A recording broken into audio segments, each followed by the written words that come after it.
Bonjour tout le monde, bienvenue à la Société des Jeux. On se retrouve samedi le 2 novembre, déjà l'Halloween derrière nous, mais plusieurs jeux à thématique horreur ont fait leur apparition sur Kickstarter, alors c'est notre spécial Halloween. Samedi le 2 novembre, spécial jeux de société et Kickstarter, c'est parti!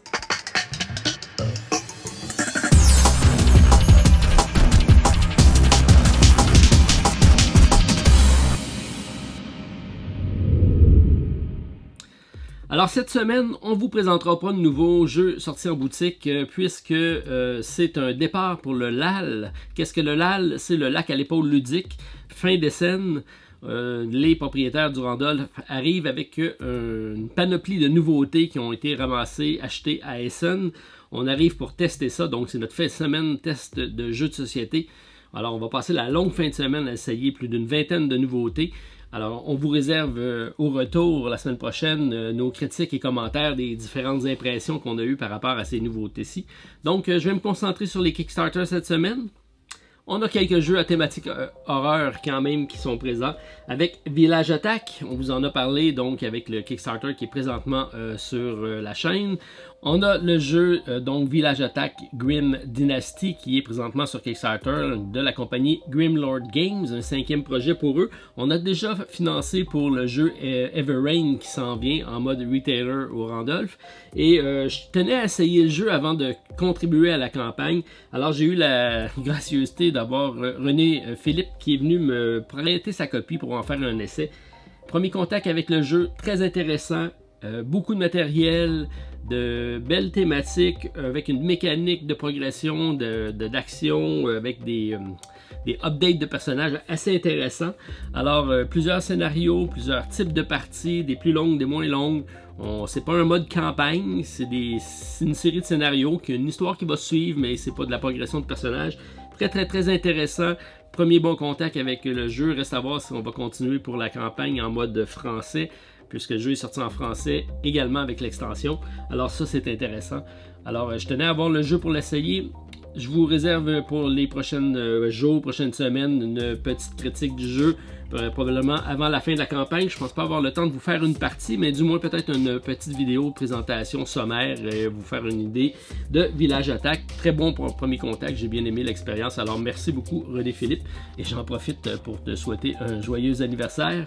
C'est donc l'anniversaire de Phoenix Bleu, vous pouvez le saluer sur la chaîne. Alors, autre jeu qu'on est vraiment ancré dedans de présentement, c'est Dinoblivion de Jean-François Gauthier. On va vous arriver sur la chaîne avec le jeu. On a reçu le prototype qui est encore sur la table comme vous voyez. Et j'en ai fait plusieurs parties de suite. Je pense que je suis rendu déjà à une dizaine de parties. C'est très bon signe. Alors, je vous réserve la présentation de la vidéo et de la critique sous peu avec Dinoblivion qui arrive le 19 novembre, je crois, sur Kickstarter. Alors, marquez ça à votre agenda. Village Attack, donc Grim Dynasty, nous, on regarde ça de près. Donc, présentement, on a 2252 contributeurs. On a une progression de 11% cette semaine. Ils sont rendus à 289 000 $ d'accumulé. La campagne se termine le 6 novembre. Il reste environ une semaine pour se décider. Alors, on va regarder ça de près. On a aussi d'autres jeux qui font leur apparition. On vous a parlé la semaine passée de Girls and the Robot. Alors, c'est le prototype que j'ai reçu. Bonne nouvelle, ils ont atteint leur financement cette semaine, donc ils ont déjà 102% de financement. Alors, félicitations à l'équipe de la compagnie The Flying Carpet Games, une compagnie de Montréal. Alors, belles illustrations, une belle thématique, une partie rapide, c'est en équipe, 2 contre 2, 2 contre 1, un genre de roulette russe avec des jeux de cartes assez intéressant. Alors, j'espère d'être capable de vous montrer avant la fin de la campagne une petite idée du prototype. Ça aussi, ça va suivre. On a un jeu ici qui est présenté présentement sur Kickstarter pour le financement de la version française Dare to Dream. Très belles illustrations, c'est une compagnie de Suisse qui nous arrive avec le projet. Turtle Dreams vont faire la production du jeu en français. C'est un jeu de cartes dans lequel on a un tous contre un. Un des personnages va jouer les Nightmares, donc le cauchemar, et on a une série de personnages qui vont pouvoir donc essayer de collaborer pour pouvoir passer à travers une série de cauchemars. Donc un beau jeu de cartes, belle thématique, très bien représenté, très simple comme jeu. Encore là, je voulais jeter un coup d'œil avant la fin de la campagne. Alors, on s'est arrivé. Encore une fois, merci René Philippe qui a eu l'amabilité de me l'apporter. Donc, présentement, on a 129 contributeurs seulement, sont à peine à 45% de financement. C'est une campagne qui se termine le 13 novembre prochain. C'est disponible à partir de 28 €. C'est un jeu donc de cartes pour 2 à 4 joueurs, de parties de 45 à 60 minutes. C'est un jeu d'équipe avec une échelle de temps et de pouvoir variable assez intéressant. J'espère d'être capable de vous revenir avec une impression du jeu. Ça aussi, je voulais l'avoir pour vous donner mes commentaires par rapport au jeu. J'ai sorti ici le Gordon Kaleja qui a publié Vengeance il y a déjà quelques années, qui était disponible chez Edge en français, assez intéressant. Donc Gordon, j'avais fait une présentation de Post-Human Saga, Post-Human et Post-Human Saga qui s'en vient, donc il m'a fait parvenir son jeu Vengeance et je vous le présente parce que présentement sur Kickstarter arrive l'extension, le Director Cut. Très beau jeu, l'aspect cinématographique de gang de rue où est-ce qu'on a une personne qui va pouvoir se venger de différentes personnes qui ont abusé de lui. Un peu violent mais très bien implanté, la mécanique j'aime beaucoup. C'est un beau jeu donc de figurines, de combat, bien pensé, pas trop compliqué. Alors si ça vous intéresse, je vous invite à aller voir la campagne qui s'en vient. Et ça aussi, j'espère être capable de vous en présenter une partie ou du moins une appréciation sur la chaîne très bientôt. Petit dernier, René Philippe a eu l'amabilité de me passer. Fin de semaine au LAL, je le passe avec Stéphane Bastien, David Couteau et Martin Lafrenière. Martin est un adepte de Chip Theory Games et je voulais avoir le jeu pour le week-end pour essayer Cloudspire. On n'a pas participé à la campagne et là on le regrette, les critiques sont bonnes pour le jeu, alors on essaie donc d'apporter ça pour le LAL, essayer de se trouver le temps d'y faire quelques parties et vous donner notre appréciation du jeu. Alors bien content de René que tu m'aies passé ta copie. Ça aussi, on vous reviendra avec une petite critique sur ce jeu-ci. Parmi les jeux qu'on a encore en contribution, sans grande surprise, on vous parle de Oathsworn Into the Deepwood, un jeu de la compagnie Shadowborn Games. Alors, sur le site, on a eu une confirmation d'une traduction en différentes langues si un certain nombre de contributeurs étaient présents. On parle de 850 contributeurs pour la traduction en français. Présentement, on a 309 personnes de France. À ça, il faudrait s'ajouter le Québec, la Suisse, la Belgique. Bref, j'ai envoyé un courriel à la compagnie pour essayer de regrouper toute la communauté francophone pour essayer d'atteindre le fameux chiffre de 850. Alors là, je fais un appel à tous ceux qui sont intéressés par le jeu, mais que la fonction narrative très présente va les barrer. Je vous invite à contribuer au jeu. Si vous n'avez pas vu ma vidéo Kickstarter 101, je vous invite à aller la voir. Mais on peut très bien contribuer et débarquer avant la fin de la campagne. Il nous reste environ une semaine. Alors faisons une offensive française avec une contribution par tout le monde qui sont intéressés. Et essayons d'atteindre ce fameux 850 là et avoir la confirmation.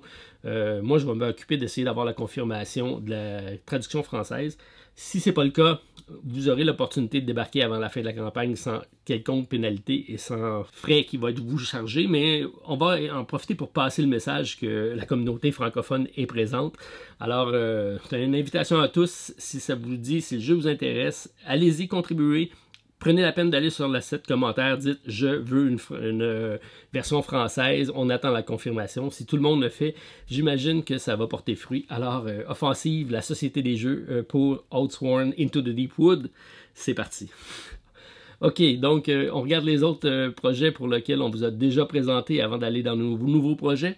On a Calico, petit jeu d'une compagnie donc, qui ont été à la base du projet de Point Salade chez AEG. On parle de Flat Out Games, un premier projet pour eux, mais ils ont vraiment visé juste avec une thématique et un jeu d'esthétique grand public qui plaît à beaucoup de monde. Déjà 4674 contributeurs, encore une progression de 15% cette semaine. Une campagne qui se termine le 7 novembre. On parle déjà de 184 000 $ d'accumulés. Intéressant, dans les derniers stretch goals, on a ajouté des scénarios. Donc ça va peut-être ça ajouter une certaine rejouabilité au jeu. Je trouve ça très intéressant. Alors, comme le mode solo est là, c'est un puzzle, beaucoup de beaux éléments, pas très cher également. Alors, on va sûrement y être. On attend juste la fin de la campagne pour confirmer notre contribution. On est à 80% d'y aller. Donc, c'est une question de temps avec Calico. Ensuite, on a Roman Rolls, que je vous ai parlé. Celui-là, je l'ai regardé toute la semaine. Il me tracasse. Ça termine très très prochainement. C'est un roll and write. C'est pas très compliqué comme jeu, dans le sens qu'il n'y a pas énormément de matériel. C'est pas un jeu de figurines. C'est pas un jeu très très élaboré. C'est sur des feuilles de papier 11-17 qui sont plastifiées, dans lesquelles on peut écrire avec un marqueur qu'on va effacer. Quelques cartes. C'est un jet de dés avec des ressources à gérer. Je l'aimais parce qu'il sortait du lot dans les roll and write, mais il est excessivement dispendieux à cause de notre monnaie canadienne qui est très très dévaluée par rapport à la livre. Donc nous, ça revient à pratiquement 75$ pour un roll and write avec les frais de shipping. C'est le seul élément qui me barre présentement pour l'acheter. Sinon, je serais présent avec la campagne. Il y a quand même 1699 contributeurs présentement. On parle d'une progression encore de 12% cette semaine. 83 000$ d'accumulé. La campagne se termine le 4 novembre. Alors, on verra en revenant du LAL si je me laisse tenter. Présentement, j'ai dit non, simplement à cause du prix. Mais j'aimerais beaucoup au moins l'essayer. Et je ne suis pas sûr que ça va être disponible ici. Donc, c'est juste que 75$ pour un roll and write, je trouve ça un peu dispendieux. On a également donc certains projets qu'on vous a déjà présentés. Il y avait Zombicide avec la 2.0 qui est sortie. Encore là, énormément de monde qui sont présents. On parle de 13 211 contributeurs. Toujours un grand succès sur Kickstarter avec les Zombicides.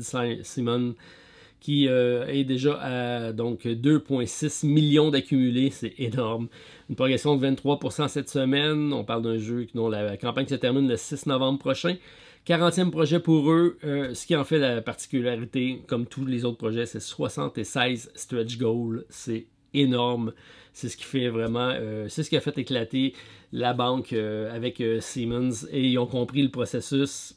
Ça fonctionne encore une fois, ils sont à 2,6 millions. Alors, j'ai pas contribué, mais Stéphane a fait un all-in dessus.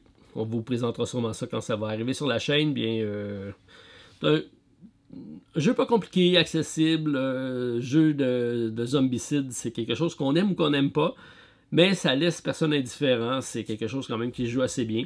Si vous avez vu Nemesis présentement sur la chaîne, j'en ai fait une partie avec à 5, avec le monde de la zone et Professeur Board Game. Et c'est le même style de jeu, celui-là est beaucoup plus gamer, mais c'est un peu le jeu de dés avec des figurines. C'est quand même agréable à jouer, ça fait des belles parties où est-ce qu'on a des surprises, bref, agréable. Tiny Epic Dinosaur avec la compagnie Gamelin Games, de 22e projet pour eux, ils sont présents avec leur petite boîte encore là, c'est un projet intéressant, un petit peu trop enfantin au niveau de l'approche, j'ai pas confirmé ma contribution pour ça, ça va sortir en boutique, on va aller chercher ça dès que ça va sortir en boutique, mais je pense pas être présent avec la campagne. Par contre, encore beaucoup de contributeurs, 11 107 contributeurs. Un projet en haut de 10 000, c'est énorme pour un jeu de société. Progression de 13% cette semaine. On a franchi le cap des 500 000 $ canadiens de financement, donc 1,5 million, c'est pas rien. Et c'est un jeu abordable, donc pour se rendre là, ça prend beaucoup de monde. Une campagne qui se termine le 5 novembre prochain. Disponible à partir de 20$ US pour le retail ou 25$ pour la version Deluxe Kickstarter. Alors, on aime les jeux de la compagnie Gamelin Games, on les aime. On va juste attendre sa sortie boutique pour celui-là, mais avez-vous intéressé? Il y a quand même quelques beaux stretch goals avec des dinosaures supplémentaires qui seront présents dans la version Kickstarter. Fossilis qu'on vous a présenté sur la chaîne, beaucoup de correspondance avec la maison d'édition qui est très présente, qui nous écrit, qui apprécie qu'on présente le projet, tant mieux. C'est une compagnie canadienne également, donc on parle de KTBG. C'est un 5e projet pour eux, donc qui dit compagnie canadienne dit en dollars canadiens, donc c'est très accessible, notre dollar n'est pas très élevé, donc 52$ canadiens, en euros ça fait pas grand chose, une trentaine d'euros j'imagine. Alors c'est à vérifier, 2474 contributeurs, une autre progression de 36% cette semaine, 7 novembre la fin de la campagne. C'est un jeu de 2 à 4 joueurs à la base, mais la version solo a été sortie, on peut se rendre jusqu'à 5 joueurs, c'est un jeu accessible, presque familial, 8 ans et plus. Mais de belles nouvelles mécaniques de déplacement de tuiles pour creuser, la thématique fonctionne bien, donc on va essayer de creuser pour aller chercher des autres dinosaures, pour éventuellement aller les vendre au musée, aller recréer un squelette, c'est un set collection en même temps, donc tout ça fonctionne très bien ensemble. La version française a été également débloquée avec le PDF, le solo avec David Turski, bref, tout y est, il reste juste à confirmer notre achat. C'est une question de temps là aussi, on est à 85% d'y aller parce que la compagnie fait bien les choses et curieux de voir qu'est-ce que ça va dire comme projet. Donc laissez-moi savoir, le retailer est disponible également, peut-être que ça pourrait être un achat pour le pub au Randolph du Centropolis, à voir. Hunted, qu'on vous a présenté également dans les 2 dernières semaines, petit jeu solo, 2 thèmes de disponibles, très simple, un jeu de dés, de cartes. Beau succès quand même sur Kickstarter, on a franchi le cap des 1000 contributeurs, donc 1092 contributeurs, une progression de 15% encore cette semaine, 60 000 $ d'accumulé, une campagne qui se termine le 7 novembre, donc disponible à partir de 19 $ par boîte ou 35 pour les deux, c'est quand même bien au niveau de la gamme de prix. Il me semble par contre un peu simple, même peut-être simpliste au niveau de la mécanique, mais c'est le genre de petit jeu qu'on aime sortir rapidement, mettre sur le coin d'une table, avoir accessible et jouer une partie rapidement, une trentaine de minutes. Donc ça peut être intéressant. Je sais qu'il y en a plusieurs qui m'ont dit qu'ils y avaient contribué.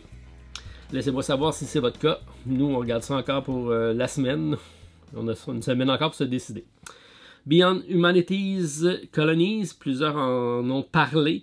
Je vous l'ai présenté la semaine dernière comme étant un projet très ambitieux avec une conception dans laquelle on va mettre de l'électronique dans le jeu qui se veut un peu dissimulé, dans lequel on va avoir des cartes qui vont être ils vont être des émetteurs si on veut. On va les scanner sur le jeu, ça va parler à notre ensemble et à ce moment-là, on va interagir avec une colonie qu'on est en train de construire sur une planète. Et certaines zones vont devenir problématiques, ils vont apparaître en rouge, comme quoi ils vont manquer de ressources. Un petit peu à la Sims, c'est un petit peu le sentiment que j'ai quand je regarde le jeu. Bref, par contre, il y a beaucoup d'abonnés qui m'ont écrit, qui m'ont dit qu'il y avait beaucoup de recherches, qui ont regardé le projet, qui sont présents et qui le trouvent vraiment hors du commun. C'est le cas. Je le trouvais juste ambitieux comme premier projet. Et le prix est excessivement élevé aussi, on parle de 225 $ US, donc ça monte rapidement pour nous, plus le shipping. Alors moi j'ai passé là-dessus, mais je sais qu'il y a plusieurs m'ont dit que c'était un très bon projet pour eux, donc je vous invite à aller le voir. Si vous voulez plus de détails, allez à la précédente vidéo, vous allez en avoir un peu plus à ce sujet-ci. Alors ça complète ma brève introduction cette semaine, je fais ça rapidement puisque faut que je m'en aille pour le LAL, alors découvrir les nouveautés de SN, mais je vous laisse avec les nouvelles sorties cette semaine sur Kickstarter, ce qui s'en vient également la semaine prochaine. Alors, spécial Halloween du 2 novembre. C'est parti. On débute avec notre spécial Halloween, premier jeu de zombies avec The Quick and the Undead. Un jeu de la compagnie Inside Up Games qui nous arrive le 31 octobre avec un 6e projet. C'est un jeu de Connor McGoey qu'on a connu pour Summit et Gorus Maximus. Un jeu très abordable à partir de 45 $ canadiens plus 8 à 10 $ de shipping. C'est un jeu qui sera disponible sur Kickstarter jusqu'au 14 novembre prochain. De 1 à 6 joueurs grâce à la Société des Jeux qui fait sa première collaboration officielle pour une variante solo. Et oui, notre nom est maintenant dans le livre de règles, bien heureux de la situation. C'est un jeu de 30 à 60 minutes, 8 ans et plus, un jeu d'action simultanée, dont la version française sera disponible au niveau des règles directement dans la boîte, donc édité en multilangue. Alors, je vous en dis pas plus, je vous invite plutôt à aller voir la vidéo qui a été faite sur le site Kickstarter. La Société des Jeux est présente pour vous démontrer le concept du jeu. Alors, nous, on aime la variante solo qui a été approuvée par Connor et mis dans la boîte du jeu. On aime également un jeu qui est rapide, sans temps mort, dont un aspect très intéressant, les victimes deviennent les zombies. Donc, les duels entre différents cowboys se solderont par des victimes qui, eux, reviendront en jeu sous forme de zombies, de undead, donc très intéressant. Alors, on aime moins peut-être la difficulté de trouver des balles de fusil dans le jeu. C'est un jeu qui va nécessiter plusieurs duels, mais assez difficile d'avoir une arme chargée pour pouvoir se défendre. Résultat, je suis mal placé pour vous conseiller directement le jeu. Je suis un peu en conflit d'intérêt, quoique j'ai aucune rémunération ni pour cette vidéo-ci, ni pour le jeu. Mais je vous invite à aller voir la campagne Kickstarter. Très heureux du résultat. Donc, The Quick and the Undead jusqu'au 14 novembre prochain. On ajoute également un autre jeu à thématique horreur avec Innsmouth 32 de la compagnie Game Week Games. Une 3e tentative pour eux de financement pour un jeu qui sera disponible jusqu'au 30 novembre prochain. À partir de 35 $ US plus 15 à 30 $ de shipping, assez élevé par rapport au prix du jeu. C'est un 3 à 13 joueurs, 90 minutes et plus, un jeu à partir de 14 ans, C'est un jeu de point d'action, de pousser sa chance, un jeu d'équipe tous contre un, d'où la nécessité d'avoir un minimum 3 joueurs. Innsmouth 32 est un jeu de cartes et de dés cinématiques qui plonge les joueurs dans l'un des plus étranges récits de H.P. Lovecraft. Un des personnages jouera le réalisateur du film. On aime le côté artistique, le fait de ne pas avoir d'élimination de joueurs et la possibilité d'entrer n'importe quel joueur durant la partie. On aime moins le prix de shipping par rapport au jeu. Résultat, je passe, mais j'aimerais bien l'essayer. Perron mettre la main dessus pour amener au pub avec Innsmouth 32. Qui dit horreur, dit meurtre, et le spécialiste pour les résoudre, c'est Sherlock Holmes. Donc, dans Clash of Minds, Holmes vs Moriarty, un jeu de la compagnie Creative Maker LLC, un 5e projet pour eux, déjà 378 contributeurs, 20 000 $ d'accumulés. Campagne se termine le 21 novembre prochain. Très abordable à partir de 20 $ US plus 9 $ de shipping. C'est un 2 joueurs pour 30 à 45 minutes. C'est un jeu de cartes de déduction avec des mécaniques de deck building et de gestion de main de cartes. Clash of Minds, Holmes vs Moriarty est un jeu de cartes à 2 joueurs dans lequel les joueurs incarnent le célèbre détective Sherlock Holmes et son plus grand rival, le professeur James Moriarty.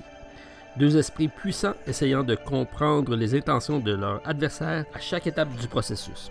Ils n'ont que 12 heures pour résoudre ou commettre le crime du siècle. Tout ça magnifiquement illustré. Alors on aime l'artistique, l'univers de Sherlock Holmes, un jeu de déduction et d'enquête, et le prix. On aime moins un 2 joueurs seulement, quoique dans le cas présent, pourrait être très intéressant.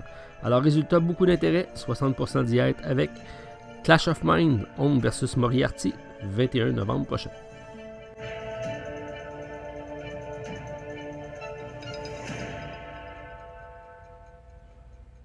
Et on reste dans le monde des ténèbres avec Chronicles of Drunagar, Age of Darkness, de la compagnie Creative Game Studio. Un 2e projet pour eux, puisqu'il s'agit d'un projet ambitieux, j'ai été vérifié, et le précédent a été financé et livré, c'est bon signe.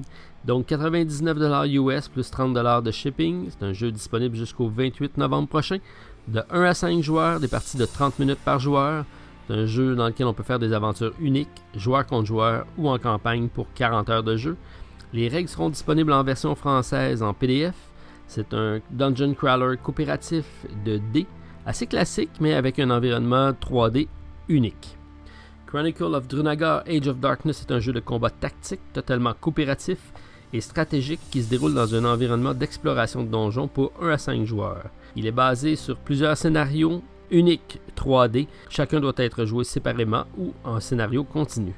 Chaque scénario a sa propre configuration, ses règles d'obscurité, ses différents objectifs qu'il faudra atteindre pour obtenir la victoire.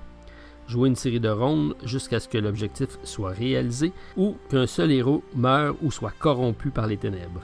Alors on aime l'environnement 3D plus qu'esthétique et portes nous montreront la configuration des salles qui seront à suivre. Les pièges qui seront disponibles, on peut tomber entre 2 tuiles, on va devoir se relever. Donc l'environnement 3D rentre en fonction, n'est pas juste esthétique. Donc c'est très bien amené.